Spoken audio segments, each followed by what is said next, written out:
श्रीमद भगवद गीता अध्याय 3 कर्मयोग. अर्जुन म्हणाला, हे जनार्दना, जर तुम्हाला कर्माहून ज्ञान श्रेष्ठ वाटते तर मग हे केशवा, मला भयंकर कर्म करण्यास का प्रवृत्त करीत आहात?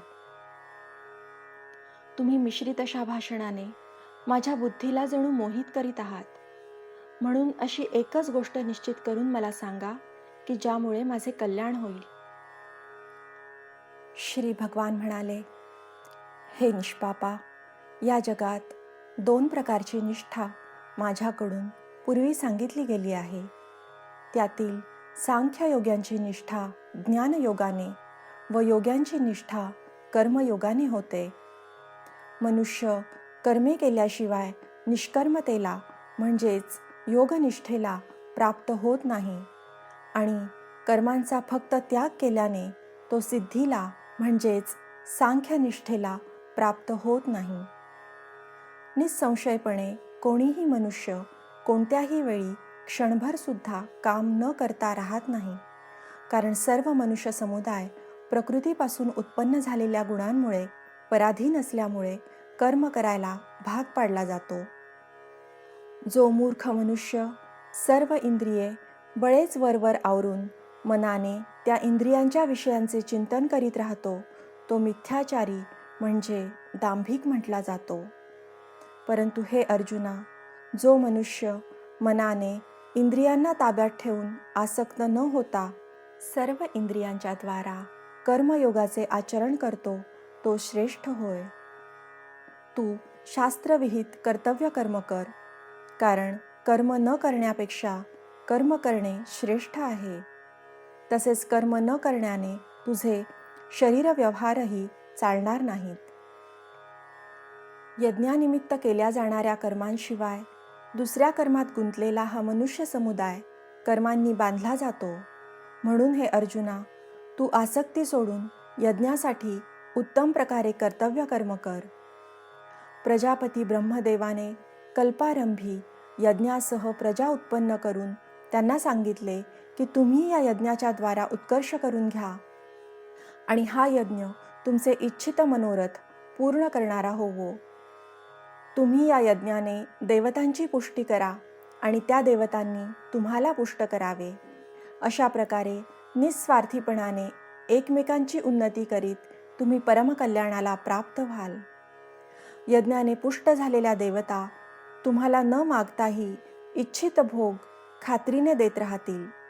अशा रीतीने त्या देवतांनी दिलेले भोग त्यांना अर्पण न करता जो पुरुष स्वतः खातो तो चोरच होय. यज्ञ करून शिल्लक राहिलेले अन्न खाणारे श्रेष्ठ पुरुष सर्व पापांपासून मुक्त होतात. पण जे पापी लोक स्वतःच्या शरीर पोषणासाठी अन्न शिजवतात ते तर पापच खातात. सर्व प्राणी अन्नापासून उत्पन्न होतात. अन्न निर्मिती पावसापासून होते. पाऊस यज्ञामुळे पडतो आणि यज्ञ विहित कर्मांमुळे घडतो. कर्मसमुदाय वेदांपासून व वेद अविनाशी परमात्म्यापासून उत्पन्न झालेले आहेत असे समज. यावरून हेच सिद्ध होते की सर्वव्यापी परम अक्षर परमात्मा नेहमीच यज्ञात प्रतिष्ठित असतो.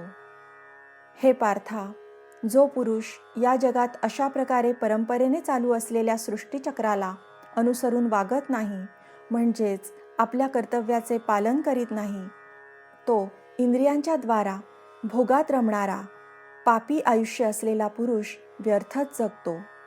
परंतु जो मनुष्य आत्म्यातच रमणारा, आत्म्यातच तृप्त आणि आत्म्यातच संतुष्ट असतो, त्याला कोणतेच कर्तव्य उरत नाही.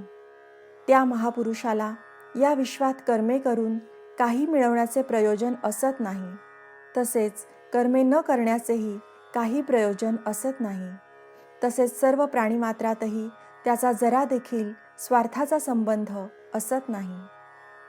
म्हणून तू नेहमी आसक्त न होता कर्तव्य कर्म नीट करत राहा, कारण आसक्ती सोडून कर्म करणारा मनुष्य परमात्म्याला जाऊन मिळतो.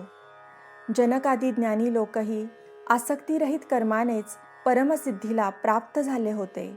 म्हणून लोकसंग्रहाकडे दृष्टी देऊन देखील तू कर्म करणेच योग्य. श्रेष्ठ पुरुष जे जे आचरण करतो त्याप्रमाणेच इतर लोकही आचरण करतात. तो जे काही प्रमाण म्हणून सांगतो त्याप्रमाणेच सर्व मनुष्य समुदाय वागू लागतो. हे अर्जुना, मला या तिन्ही लोकात काहीही कर्तव्य नाही आणि मिळवण्याजोगी कोणतीही वस्तू मिळाली नाही असे नाही, तरीही मी कर्म करीतच असतो. कारण हे पार्था, जर का मी सावध राहून कर्मे केली नाहीत तर मोठे नुकसान होईल. कारण मनुष्य सर्व प्रकारे माझ्याच मार्गाचे अनुसरण करतात. म्हणून जर मी कर्म केले नाही तर ही सर्व माणसे नष्टभ्रष्ट होतील आणि मी संकरतेचे कारण होईन, तसेच या सर्व प्रजेचा घात करणारा होईन. हे भारता, कर्मात आसक्त असलेले अज्ञानी लोक ज्या रीतीने कर्मे करतात त्याच रीतीने आसक्ती नसलेल्या विद्वानानेही लोकसंग्रह करण्याच्या इच्छेने कर्मे करावीत. परमात्म स्वरूपात स्थिर असलेल्या ज्ञानी पुरुषाने शास्त्रविहित कर्मात आसक्ती असलेल्या अज्ञानी लोकांच्या बुद्धीत भ्रम म्हणजेच कर्माविषयी अश्रद्धा निर्माण करू नये. उलट स्वतः शास्त्रविहित सर्व कर्मे उत्तम प्रकारे करीत त्यांच्याकडूनही तशीच करून घ्यावीत. वास्तविक सर्व कर्मे सर्व प्रकारे प्रकृतीच्या गुणांमार्फत केली जातात. तरीही ज्याचे अंतःकरण अहंकाराने मोहित झाले आहे असा अज्ञानी पुरुष मी करता आहे असे मानतो. पण हे महाबाहो, गुणविभाग आणि कर्मविभाग यांचे तत्व जाणणारा ज्ञानयोगी सर्व गुणच गुणात वावरत असतात हे लक्षात घेऊन त्यामध्ये आसक्त होत नाही. प्रकृतीच्या गुणांनी अत्यंत मोहित झालेली माणसे गुणात आणि कर्मात आसक्त होतात. त्या चांगल्या रीतीने न जाणणाऱ्या मंदबुद्धीच्या अज्ञान्यांचा पूर्ण ज्ञान असणाऱ्या ज्ञानाने बुद्धिभेद करू नये. अंतर्यामी मज परमात्म्यामध्ये गुंतलेल्या चित्ताने सर्व कर्मे मला समर्पण करून आशा, ममता व संतापरहित होऊन तू युद्ध कर. जे कोणी मानव दोषदृष्टी टाकून श्रद्धायुक्त अंतःकरणाने माझ्या या मताचे नेहमी अनुसरण करतात तेही सर्व कर्मांपासून मुक्त होतात. परंतु जे मानव माझ्यावर दोषारोप करून माझ्या या मतानुसार वागत नाहीत त्या मूर्खांना तू सर्व ज्ञानांना मुकलेले आणि नष्ट झालेलेच समज. सर्व प्राणी प्रकृतीच्या वळणावर जातात, म्हणजेच आपल्या स्वभावाच्या अधीन होऊन कर्मे करतात. ज्ञानी सुद्धा आपल्या स्वभावानुसारच व्यवहार करतो. मग या विषयात कोणाचाही हट्टीपणा काय करील? प्रत्येक इंद्रियाचे इंद्रियाच्या विषयात राग व द्वेष लपलेले असतात. माणसाने त्या दोहोंच्या आहारी जाता कामा नये, कारण ते दोन्हीही त्याच्या कल्याण मार्गात विघ्न करणारे मोठे शत्रू आहेत. चांगल्या प्रकारे आचरणात आणलेल्या दुसऱ्याच्या धर्माहून गुणरहित असला तरी आपला धर्म अतिशय उत्तम आहे. आपल्या धर्मात तर मरणेही कल्याणकारक आहे, पण दुसऱ्याचा धर्म भय देणारा आहे.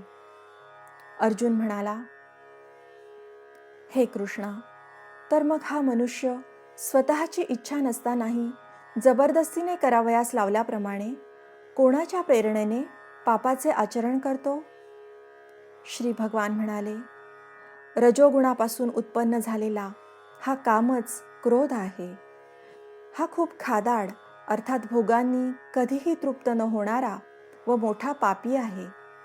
हाच या विषयातील वैरी आहे असे तू जाण. ज्याप्रमाणे धुराने अग्नी, धुळीने आरसा आणि वारेने गर्भ झाकला जातो, त्याचप्रमाणे त्या कामामुळे हे ज्ञान आच्छादित राहते. आणि हे अर्जुना, कधीही तृप्त न होणारा हा कामरूप अग्नी ज्ञानी माणसाचा कायमचा शत्रू आहे. त्याने माणसांचे ज्ञान झाकले आहे. इंद्रिये, मन आणि बुद्धी ही याचे निवासस्थान म्हटली जातात. हा काम या मन, बुद्धी आणि इंद्रियांच्या द्वारा ज्ञानाला आच्छादित करून जीवात्म्याला मोहित करतो. म्हणून हे अर्जुना, तू प्रथम इंद्रियांवर ताबा ठेवून या ज्ञान आणि विज्ञान यांचा नाश करणाऱ्या मोठ्या पापी कामाला अवश्य बळेच मारून टाक. इंद्रियांना स्थूल शरीराहून पर म्हणजे श्रेष्ठ, बलवान आणि सूक्ष्म म्हटले जाते. या इंद्रियांहून मन पर आहे, मनाहून बुद्धी पर आहे आणि जो बुद्धीहूनही अत्यंत पर आहे तो आत्मा होय. अशा प्रकारे बुद्धीहून पर अर्थात सूक्ष्म, बलवान व अत्यंत श्रेष्ठ असा आत्मा आहे हे जाणून आणि बुद्धीच्या द्वारा मनाला स्वाधीन करून हे महाबाहो, तू या कामरूप अजिंक्य शत्रूला मारून टाक. याप्रमाणे श्रीमद भगवद्गीता रूपी उपनिषद तथा ब्रह्मविद्या तसेच योगशास्त्राविषयी श्रीकृष्ण आणि अर्जुन यांच्या संवादातील कर्मयोग नावाचा हा 3रा अध्याय संपूर्ण झाला.